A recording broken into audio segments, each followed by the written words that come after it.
Rahul mathematics के YouTube channel में आपका फिर से स्वागत है।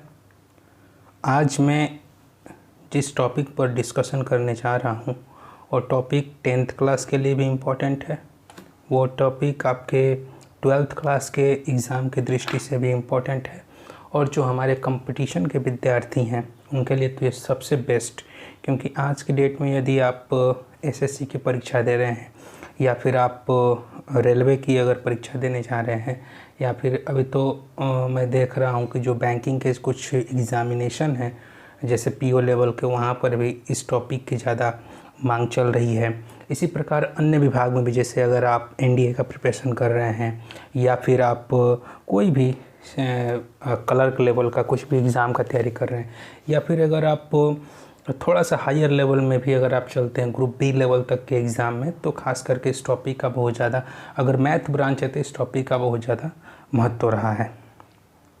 तो आज हम उस टॉपिक पर जाने के पहले आपसे कुछ छोटी छोटी बातों की जानकारी यहाँ पर करेंगे जो कि बेसिक से 9th क्लास में ही सीखनी थी, और विश्वास मानिए वो वैसी छोटी छोटी चीज़ें आपने आज के पहले कभी ना सीखी होगी और ना ही जानी होगी। अगर जानते हैं तो ज़्यादा बेहतर है, लेकिन फिर भी छोटी छोटी बारीकियों को हम यहाँ पर समझेंगे और उसके बाद हम लोग आगे की जितने भी प्रश्न आएंगे टोटली हम कंपटीशन बेस्ड, जिसमें आपको शॉर्ट फॉर्म में बनाना सिखाएंगे और साथ ही साथ लॉन्ग टर्म से भी हम सिखाते हुए चलेंगे। तो मैं जो वीडियो खास करके अगर 10th के लिए बनेगा तो 10th वहाँ पर मार्क करके लिख दूँगा जहाँ पर 10th के लिए ही है, और 12th का बनेगा तो उस 12th में मार्क करके इसमें हाईलाइटेड करके लिख दूंगा। लेकिन ये जो वीडियो है ये कंपटीशन वाले विद्यार्थी के लिए भी है। ये वीडियो जो है 10th वाले विद्यार्थी जो हमारे हैं, चाहे सीबीएसई माध्यम के हो, चाहे हिंदी माध्यम बिहार विद्यालय परीक्षा समिति से ताल्लुक़ रखते हों या फिर अन्य कोई भी बोर्ड से ताल्लुक़ रखते हों, ये टॉपिक सब में है, इसलिए इस टॉपिक का महत्व सर्वाधिक है। ठीक है, अगर आप 10th का एग्ज़ाम देने जा रहे हैं विदाउट ये टॉपिक पढ़े, आप अध्ययन आपको करना ही करना होगा, क्योंकि ये टॉपिक बहुत ज़्यादा इम्पॉर्टेंट है। तो आइए उस टॉपिक का डिस्कशन करने का पहले कुछ छोटी छोटी बातों की जानकारी हम रख लें। जैसे एक महान वैज्ञानिक थे यूक्लिड, जो कि मैथमेटिशियन भी थे। उन्होंने एक रिसर्च ये किया कि दुनिया में अगर आप जितनी भी आकृतियाँ देख रहे हैं, चाहे वो त्रिभुज की आकृति हो, चाहे वो बिंदु की आकृति हो, चाहे रेखा की, रेखाखंड की, उसके बारे में दुनिया को सर्वप्रथम उन्होंने बताया कि सबसे पहले कहीं पर भी अगर आपको चित्र बनाना है, कोई फिगर बनाना है, तो दो चीज़ों का होना सर्वाधिक जरूरी, सबसे ज़्यादा महत्वपूर्ण होता है। दो चीज़ों की ज़रूरत होती है। कौन कौन सी? तो सबसे पहले तो आपको एक पेज होनी चाहिए, यानी कि एक सरफेस होना चाहिए जिस पर आप लिखेंगे, और दूसरा चीज़ होता है कि लिखने वाला, यानी कि या तो पेन हो या पेंसिल हो या फिर जिससे उस सरफेस पर हम कुछ अंकित कर सकें। जब इन दोनों का जब फाइनली कांटेक्ट होता है, मतलब जस्ट इसको टच कराते हैं, तो वहाँ पर कुछ इस तरह से, मान लीजिए कि ये आपका स्क्रीन जो है आपका एक सरफेस हुआ, ये 2 डायमेंशनल है। 2 डायमेंशनल की पहचान आप ध्यान रखिएगा, जिस फिगर को आप सिर्फ और सिर्फ टच कर सकते हैं, उसको उठा नहीं सकते हैं, वो 2 डायमेंशनल होगा, यानी जिसमें लंबाई और चौड़ाई दोनों हो। मोटाई या ऊंचाई की यहाँ पर बात नहीं होती है। अगर किसी फिगर में मोटाई या ऊंचाई भी अगर जुड़ जाए तो पक्का है कि 3 डायमेंशनल होगी, लेकिन यहाँ पर 2 डायमेंशनल है सरफेस।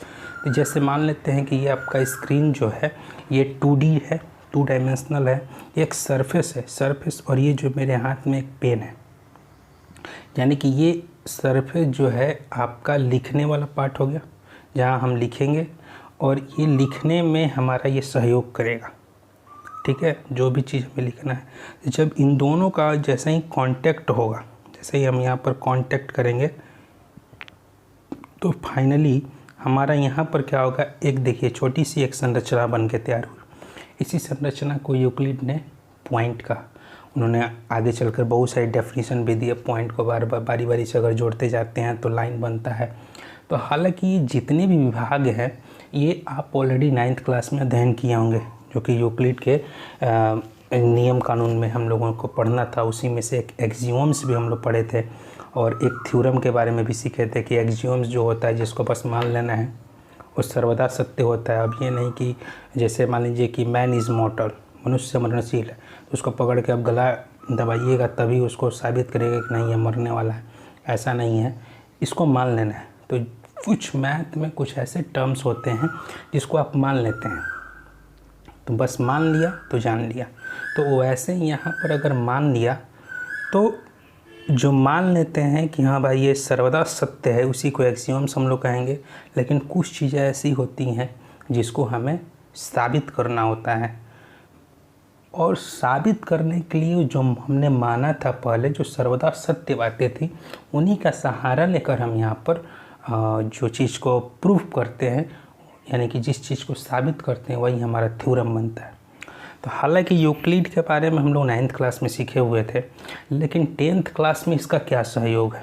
सबसे पहले मैं बात बताऊं, जब भी आप फिगर की बात करते हैं तो पॉइंट के बाद जब आप लाइन पर चलते हैं, यानी कि जब बिंदु के बाद अगर आप रेखा पर चलते हैं, रेखाखंड के बारे में सीखे, अन्य जब विभाग सीखते हुए जब आप संरचनाओं को पढ़ते हुए आगे बढ़े थे 9th क्लास में, तो उसी में से एक छोटी सी संरचना आई थी कि जब 3 भुजाओं से घिरी हुई बंद आकृति बने, जैसे मान लीजिए कि एक रेखा ये है हमारी, दूसरी रेखा ये है हमारी, तीसरी रेखा ये है हमारी, और रेखा में याद रखिएगा जब भी होता है तो आखिरी में हम लोग इस तरह से एरो का चिन्ह लगाते हैं, क्योंकि इसका रेखा में क्या होता है कि ये एरो का चिन्ह इसलिए लगाना पड़ता है क्योंकि ये अनंत तक जाती हैं।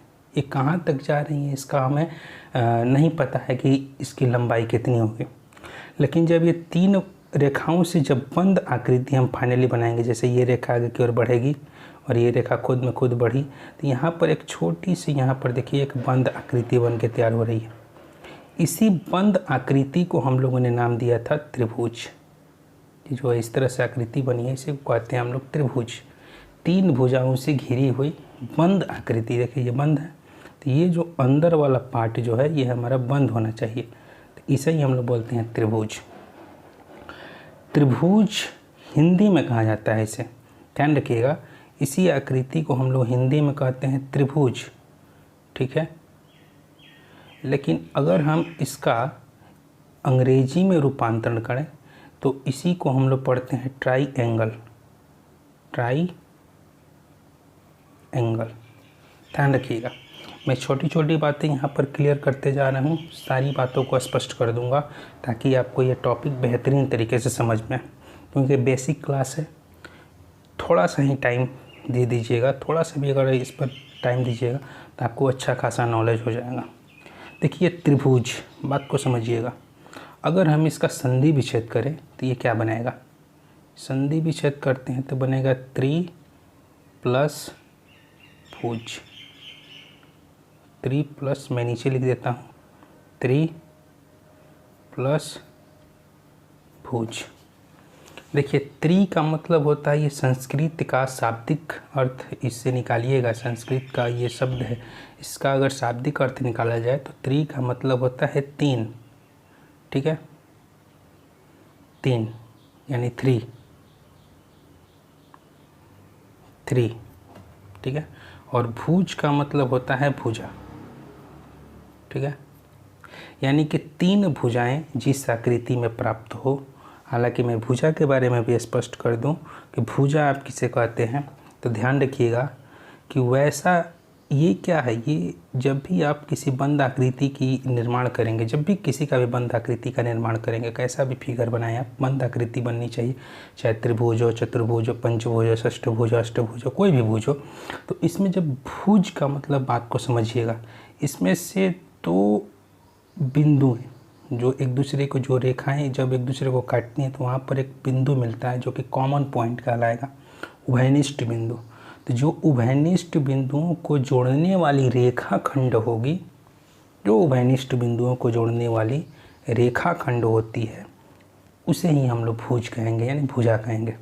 यहाँ पर याद रखिएगा उभयनिष्ठ कितने बिंदुएं मिलेंगे, तो एक यहाँ पर, एक यहाँ पर और एक यहाँ पर, 3 उभयनिष्ठ बिंदुएं हैं, इसीलिए यहाँ पर 3 भुजाएं मिलेंगी।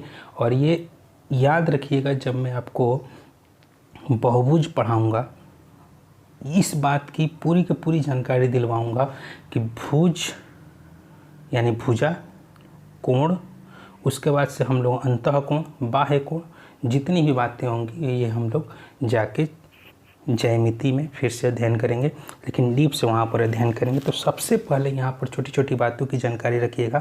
त्रिप्लस भुज यानी 3 भुजाएं, शब्द से ही क्लियर है। जिस आकृति में 3 भुजाएं आपको मिले, खास करके वो आकृति कैसी होगी, तो बंद आकृति होगी, खुली आकृति नहीं होनी चाहिए। जब भी अगर खुली आकृति की बात की जाएगी तो उसकी संरचना हम लोग त्रिभुज बना ही नहीं सकते हैं।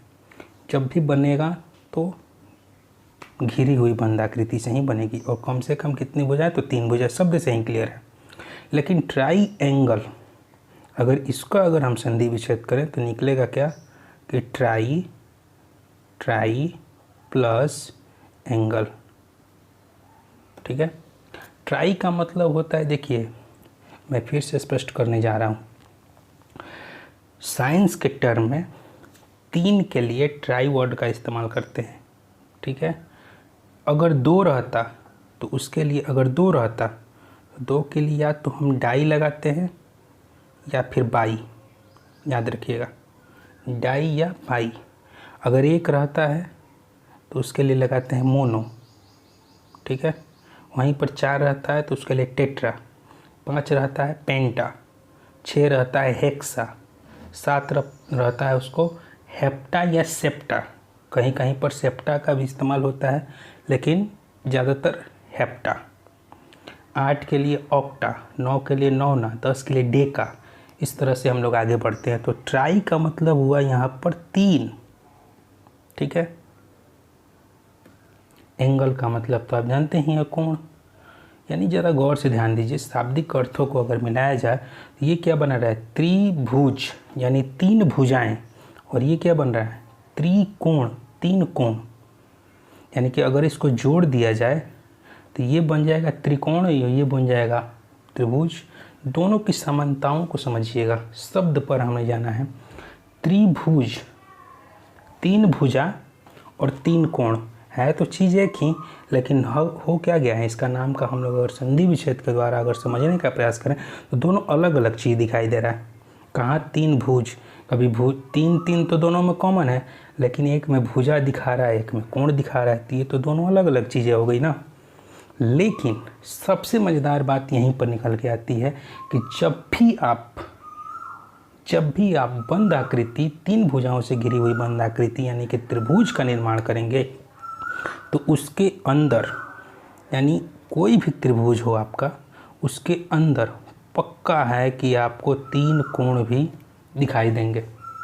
यही कारण है कि दोनों शाब्दिक अर्थों का भले ही अर्थ अलग अलग निकले, लेकिन एक ही फिगर के बारे में चूँकि ये दोनों बता रहे हैं, अतः इसका हिंदी नाम भी सही है और इसका अंग्रेजी वाला नाम भी सही है। यानी त्रिभुज को अगर हम चाहें तो त्रिकोण भी कह सकते हैं, निसंदेह अंग्रेजी का ये आपका ट्राइएंगल है। इसका अगर हम शाब्दिक अर्थ निकालें तो त्रिकोण भी हो सकता है। त्रिभुज का हम लोग अंग्रेजी में ट्रांसफ़र करें, जिस तरह से इसको लिखा गया है, तो ट्राई साइड भी हो सकता है, क्योंकि भुजा को तो इंग्लिश में हम लोग साइड कहते हैं, और त्रि के लिए ट्राई वर्ड का इस्तेमाल कर लेंगे तो ट्राई साइड हो जाएगा। लेकिन ये जो हमारी आकृति है त्रिभुज की जो हमारी आकृति है, उसके लिए दोनों वर्ड परिपूर्ण है। त्रिभुज कहिए यानी भुजा ऑटोमेटिक आ जाएगी, बंद आकृति रहेगी तो 3 भुजाएं। और वैसे ही जैसे ही त्रिभुज का आकृति का निर्माण करके अगर किसी के भी सामने अगर आप रख दीजिएगा तो खुद ब खुद वो आपको बताएगा कि भाई अंदर में देखिए ना, इसमें अंदर में 3 कोण हमें दिखाई दे रहे हैं। और साथ ही साथ अगर बाहर में भी देखिएगा तो बाहर में भी आपको 3 कोण दिखाई देंगे। यानी बाह्य कोणों की भी संख्या अगर पूछे तो भी आप 3 कहिए। अगर अंतः कोण यानी इंटीरियर एंगल के बारे में कहे तब पर भी 3 कोण, 3 एंगल है। अगर एक्सटीरियर यानी बाह्य कोण के बारे में बात करें तब पर भी आप यहाँ पर 3 ही बताइएगा। यानी दोनों का शाब्दिक अर्थ बिल्कुल सेम है, कोई घबराने की बात नहीं है। ट्राइएंगल कहिए तो भी सही, त्रिभुज कहिए तो भी सही, दोनों बात सही है। तो यहाँ तक कोई दिक्कत? बोलिए। ये जो त्रिभुज और ट्राइएंगल बहुत ज़्यादा कन्फ्यूजन वाला चीज़ है, क्योंकि मैं जो त्रिभुज और ट्राइएंगल इसी के आधार पर आगे का इसका वर्गीकरण करूँगा। बात को समझिएगा, भुजा के आधार पर और कोण के आधार पर। आप 9वीं कक्षा में पढ़े होंगे कि त्रिभुज का जब वर्गीकरण किया जाता है तो एक ब्रांच निकलता है भुजा के आधार पर, जबकि दूसरा ब्रांच निकलता है कोण के आधार पर। यही कारण है कि इसमें अगर कोई आपसे पूछे कि आखिर ऐसा क्यों हुआ, तो आप कारण यहाँ पर बता सकते हैं। क्योंकि जब भी बंधाकृति बनेगी तो वहाँ पर त्रिभुज की अगर आकृति खास करके अगर आप बना रहे हैं तो वहाँ पर भुजाओं की संख्या 3 होगी और कोणों की संख्या भी अगर आप देखें, अंतः कोण की केवल बात करें तो 3, बाह्य कोण की केवल बात करें तो बाह्य कोणों की कुल संख्या 3। तो 3 चीज़ यहाँ पर बहुत ज़्यादा इम्पोर्टेंट रखता है। तीनों कोणों के अंतः कोणों के योग होते हैं 180 डिग्री होते हैं, ये आप पहले से ही जानते हैं। ठीक है, तो इसी प्रकार आपको मैं धीरे धीरे जब भी बहुभुज पढ़ाऊँगा तो इसमें डीप से पढ़ाऊँगा, कोई घबराने की ज़रूरत नहीं है। बस एक बेसिक सा नॉलेज आप यहाँ पर लेके चलिए कि त्रिभुज और ट्राइएंगल आपको मैं इसलिए बता रहा हूँ ताकि जो हमारा आगे का विश्लेषण चलेगा उस विश्लेषण में ये बातें काफ़ी ज़्यादा महत्वपूर्ण रखेंगी, क्योंकि ये भुजा और एंगल यानी कोण, इन दोनों बातों को लेके यानी 3 और 3 याद रखिएगा। अगर वर्गीकरण भी करेंगे तो इसी आधार पर ये 3 भुजा यानी कि जब 2 ब्रांच निकलेंगे इसके तो 3 भुजा के आधार पर बटेंगे, 3 कोण के आधार पर बटेंगे। कोई दिक्कत? तो चलिए आगे की ओर हम लोग चलते हैं, आगे देखते हैं। चलिए आगे देखते हैं त्रिभुज के बारे में। मैं यहाँ पर बाइलिंगुअल का इस्तेमाल कर रहा हूँ ताकि हिंदी और ये दोनों माध्यम के जो भी विद्यार्थी हों उन्हें बेहतरीन तरीके से समझ में आए, अच्छे से समझ में आए। तो इसीलिए जो भी दिक्कत होती है उसे आप स्पष्ट करते चलिएगा। ठीक है, तो देखिए सबसे पहले तो मैं एक त्रिभुज की संरचना बना रहा हूँ और इस त्रिभुज में आप ध्यान रखिएगा, इसका जब हम वर्गीकरण करते हैं तो पहला जो वर्गीकरण का नियम है कि कोण के आधार पर और एक है हमारा भुजा के आधार पर। देखिए ध्यान से, पहला हम बना रहे हैं कोण के आधार पर, सब छोटा छोटा मैं लिख रहा हूँ, उससे कोई घबराना नहीं है, स्पेस थोड़ा कम है तो समझ जाना है मैटर को। एक कोण के आधार पर, दूसरा हमारा आया भुजा के आधार पर।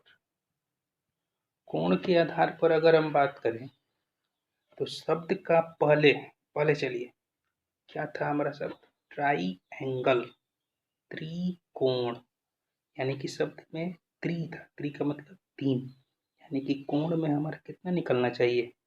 3। ठीक है, इसी प्रकार त्रिभुज शब्द क्या था? त्रि मतलब 3, यानी कि भुजा वाले में भी कितना निकल के आना चाहिए? 3। देखिए खूबसूरती से ये समझ में आएगा, कोण के आधार पर 3, भुजा के आधार पर भी 3। इसीलिए मैंने शुरू में ही बात बताया था त्रिभुज बहुत खास चीज है। अगर माध्यिका की बात करते हैं यहाँ पर उसका भी मान 3 होता। अगर हम लंब केंद्र अगर हम शीर्ष लंब की बात करते हैं यहाँ पर उसका भी मान 3 होता। ठीक है, अगर कोण समद्विभाजक की बात करते तो उसका भी मान 3 होता। 3 का बहुत ज़्यादा यहाँ पर महत्व है। अंतः कोण की बात करते हैं तो कुल संख्या उसकी भी 3 होती। अगर कुल बाह्य कोणों की संख्या पूछते तो भी 3 होगी। कुल शीर्षों की संख्या पूछते तो भी 3 होगी। यानी त्रिभुज जो है बहुत ही अपने आप में एक यूनिक फिगर होता है, इसीलिए इसके बारे में जानकारी लेना सबसे ज़्यादा महत्वपूर्ण है। क्योंकि त्रिभुज से ही अगला जो हमारा वर्जन निकलेगा ज्यामिति में, तो हम विश्लेषण करते हुए धीरे धीरे माध्यिका के बारे में, शीर्ष लंब के बारे में, उसके बाद से बहुत सारी भुजाओं के गहन अध्ययन में भी इसका काम करेंगे। उसके बाद हमारा जो एक बहुत बड़ा ब्रांच है जो क्षेत्रमिति, उसमें भी ये अपना खूब ज़्यादा अहम रोल निभाएगा। वैसे ही अगर आप एक और ब्रांच देखें ट्रिग्नोमेट्री, त्रिकोणमिति, तो वहाँ पर भी ये बहुत बड़ा रोल प्ले करेगा। ठीक है, तो कोण के आधार पर सबसे पहले मैं बात करूं तो यहाँ पर पहला आता है समकोण। मैं छोटा छोटा जानकारी देते जा रहा हूँ क्योंकि आप पहले भी पढ़े होंगे इस चीज को। तो समकोण त्रिभुज, दूसरा जो है हमारा अधिक कोण। ठीक है, मैं शॉर्ट में लिख रहा हूँ अधिक कोण, और तीसरा जो है हमारा न्यून कोण। ठीक है, समकोण का मतलब क्या हुआ कि ऐसा आप त्रिभुज का डिजाइन तैयार करें जिसमें एक कोण 90 डिग्री का हो। अब बाकी जो दोनों कोण बच गए, जैसे यहाँ पर एक बच गया और एक यहाँ पर बच गया, ठीक है, तो बाकी जो दोनों कोण बच गए उनको अगर आपस में जोड़ दिया जाए तो उनका मान भी 90 डिग्री हो, योग। ध्यान रखिए, बाकी जो बचे हुए कोणों का योग भी 90 डिग्री हो, तो वैसे कोण त्रिभुज को हम लोग समकोण त्रिभुज कहते हैं। हालांकि इसके बारे में और ज़्यादा परिचर्चा करेंगे आगे की ओर, उसे घबराना नहीं है। मैं छोटा सा ब्रीफ में ही आपको समझा के यहाँ पर निकाल रहा हूँ ताकि आगे चलकर फिर से डीप से पढ़ने का मौका मिले। समय चूँकि यहाँ पर कम रहता है तो ज़्यादा लंबा वीडियो बन जाएगा, इसलिए छोटी सी छोटी बातों को यहाँ पर समझते चलना। अधिक कोण त्रिभुज क्या है? ऐसा आप त्रिभुज यानी ऐसा ट्रायंगल का निर्माण करें जिसमें एक कोण जो है ये मान लेते हैं ये वाला कोण 90 डिग्री से बड़ा है, मोर देन 90 डिग्री।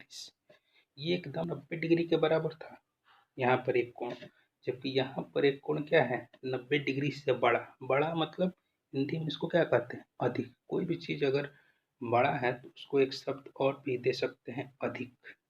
इसीलिए इसी शब्द के आधार पर इसका नाम पड़ गया अधिक कोण, यानी कि 90 डिग्री से बड़ा। 90 डिग्री बाउंड्री था, 90 डिग्री से बड़ा यानी 90 डिग्री से अधिक, इसीलिए इसका नाम पड़ गया अधिक कोण।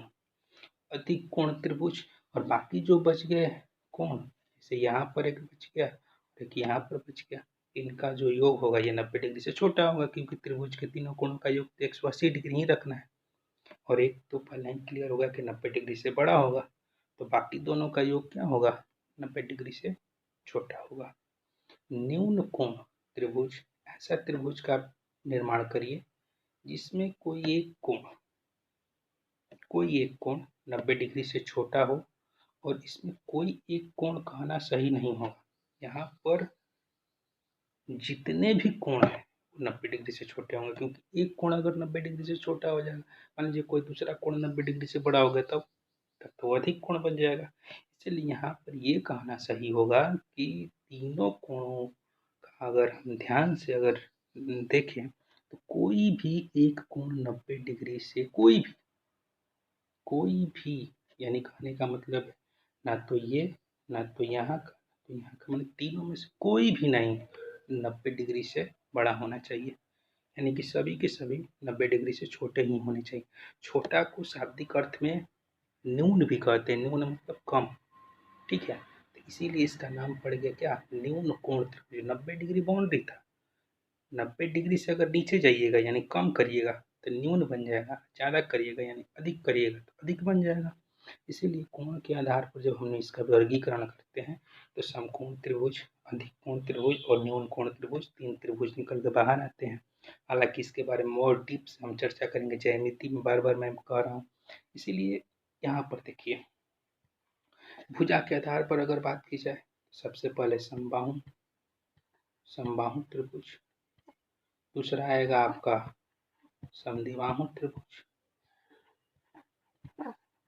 शॉर्ट में लिख रहा हूँ समद्विबाहु त्रिभुज, तीसरा आएगा विषमबाहु त्रिभुज। ठीक है, समबाहु त्रिभुज ऐसा त्रिभुज आप बनाइए जिस तीनों ही भुजाएं आपस में बराबर हो। वैसे त्रिभुज को भुजा, फिर मैं शब्द पे देखिए, अभी कोण की बात नहीं कर रहा हूँ, कहीं पर भी कोण की जिक्र नहीं कर रहा हूँ, तीनों भुजाएं आपस में बराबर तो समबाहु त्रिभुज। अगर ऐसा त्रिभुज बनाइए जिसमें दो भुजाएं सिर्फ आपस में बराबर तो समद्विबाहु त्रिभुज। कोई भी भुजा आपस में बराबर ना हो तो विषमबाहु त्रिभुज। अंग्रेजी में नाम याद रखिए, समबाहु त्रिभुज को इक्विलैटरल ट्रायंगल कहते हैं, समद्विबाहु त्रिभुज को आइसोस्केलेन ट्रायंगल कहते हैं, विषमबाहु त्रिभुज को स्केलेन ट्रायंगल कहते हैं। जबकि यहाँ पर आइए, समकोण को राइट एंगल ट्रायंगल कहते हैं, अधिक कोण को हम लोग ऑब्ट्यूज, और जबकि न्यून कोण को हम लोग एक्यूट। ठीक है, तो acute angle triangle, obtuse angle triangle, right angle triangle, ये आप लोग पहले से भी जानते हैं, तो इसमें कोई घबराने की बात नहीं है। यानी कि ये एक छोटी सी चर्चा रहेगी आपकी त्रिभुज और त्रिकोण त्रिकोण यानी कि ट्राइएंगल के बारे में कि त्रिभुज किसे कहेंगे, ट्राइएंगल किसे कहेंगे, और इन दोनों का समावेश जब होता है तो पता ये चलता है कि एक ही आकृति को हम त्रिभुज भी कह सकते हैं और एक ही आकृति को हम लोग ट्राइएंगल भी कह सकते हैं। इसीलिए दोनों बातें आपस में सही हैं, सार्थक है। क्योंकि यहाँ पर देखिए कोण के आधार पर भी 3 हमने निकाला, भुजा के आधार पर भी 3 निकाला, तो इससे कोई घबराने की बात नहीं है। देखिए महत्वपूर्ण क्या है, अब हमारा जो नेक्स्ट वीडियो जो आएगा वो इस पर आएगा, समकोण त्रिभुज पर। क्योंकि समकोण त्रिभुज एक ऐसा त्रिभुज है मैथमेटिक्स में जिसका एक बहुत विस्तृत चैप्टर होगा, एक बृहद, एक अपना परिपूर्ण एक रूप तैयार हो। इसे हम लोग ट्रिग्नोमेट्री के नाम से जानते हैं। चला कहाँ से, ज्यामिति से। ज्यामिति के एक छोटे से ब्रांच त्रिभुज में हम पहुंचे थे। उसी त्रिभुज में से भी एक छोटा सा त्रिभुज है समकोण त्रिभुज, और उस राइट एंगल ट्रायंगल से हम निकालेंगे एक बहुत बड़ा टॉपिक, ट्रिग्नोमेट्री।